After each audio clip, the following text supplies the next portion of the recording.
এই ছড়াটা পড়ে শুনিয়ে দাও। আতা গেছে বলো তো। হুম হুম হুম হুম।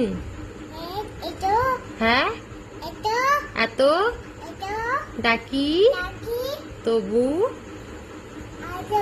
আগে বলো তবু কথা কও না কেন বউ। ইয়ে, ওটা পড়বে।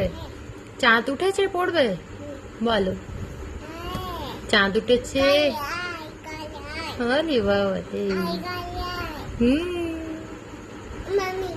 এইখানে আমার ইনায়রা ছড়া পড়ছে, দেখো। ও তো এই আতা গাছেটা পড়তে আরে কিছুটা জানে না। ওর সাথে আমাকে আবার বলে দিতে হয়, তখন ও পড়ে। ওই দেখো, ওটা ওখানে এ কোথায়? তোমার এ তো এইখানে, এই তো এইখানে, এই তো তোমার এ।